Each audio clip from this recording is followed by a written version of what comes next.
Welcome to bestie form. ನೀವು ನನ್ನ ಕೈಯಲ್ಲಿ ನೋಡ್ತಾ ಇರೋದು ಈ ಪುಷ್ಟಿ ಅಂತ ಬರುತ್ತೆ, ಚಿಕ್ಕ ಮಕ್ಕಳು ಕೊಡ್ತಾರೆ. ಸೇಮ್ ಅದೇ ಆಹಾರ ಈಗ ನಮ್ಮ ಕೋಳಿಗಳಿಗೆ ಕೊಡ್ತಾ ಇದ್ದು, ಸೇಮ್ ಫೀಡು. ಸೊ ಬನ್ನಿ ನೋಡೋಣ ಕೋಳಿಗಳನ್ನ.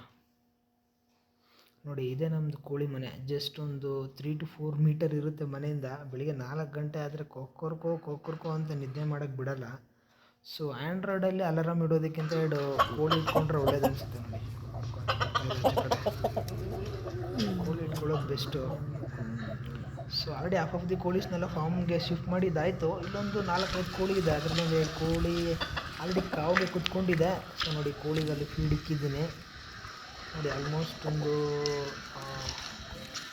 600 ಗ್ರಾಮ್ ಇರುತ್ತೆ.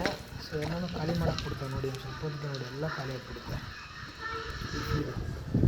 ಸೊ ಈ ಆರೆಂಜ್ ಕಲರ್ ಇದೆಯಲ್ಲ, ಇದೇ ನನ್ನ ಕಣ್ಣನ ಮಗಂದು. ಇದೊಂಥರ ಕಿಂಗ್ ಕೋಳಿ, ಎಲ್ಲದಕ್ಕೂ ಇಡ್ಡಿದ್ದು ಇಲ್ಲಿರೋ ಕೋಳಿಗಳಿಗೇನೆ. ಸೊ ಬೆಳಿಗ್ಗೆ 4 ಗಂಟೆ ಆದರೆ ಸಾಕು, ಶಾರ್ಪಾಗಿ ಒಳ್ಳೆ ಅಲಾರಾಮು. ಎಷ್ಟೇ ಗಾಢ ನಿದ್ರೆಯಲ್ಲಿದ್ದರೆ ಎದ್ದು ಬಂದುಬಿಡಬೇಕು ಮನುಷ್ಯ, ಅಷ್ಟು ಜೋರಾಗಿ ಹೋಗುತ್ತೆ. ನೋಡಿ, ಪಕ್ಕದಲ್ಲಿ ಫ್ರೆಂಡ್ಸ್ ಪಾರಿವಾಳಗಳು ಬೇರೆ ಬಂದಿದ್ದಾವೆ. ಸ್ವಲ್ಪ ಹಂಗೆ ಕೋಳಿ ತಿನ್ನೋ ಗ್ಯಾಪನ್ನು ಸ್ವಲ್ಪ ಮೇಯ್ಕೊಂಡು ಹೋಗ್ಬಿಡೋಣ ಅಂತ. ಸೊ ಇದೊಂಥರ ಅದಗಳಿಗೊಂದು ರೆಗ್ಯುಲರ್ ರೂಟೀನ್ ಇದು. ಸೊ ನಾವು ಬೆಳಗ್ಗೆನೇ ಒಂದು ಒಳ್ಳೆ ಮೀಲ್ ಪ್ರೋಟೀನ ಕೋಳಿಗಳು ಕೊಡ್ತೀವಿ. ಸೊ ಇದರಿಂದ ಕೋಳಿಗಳ ಗ್ರೋತ್ ಕೂಡ ಚೆನ್ನಾಗಿದೆ. ಮೊಟ್ಟೆ ಕೂಡ ಗಾತ್ರದಲ್ಲಿ ಸ್ವಲ್ಪ ದೊಡ್ಡದಾಗಿದೆ.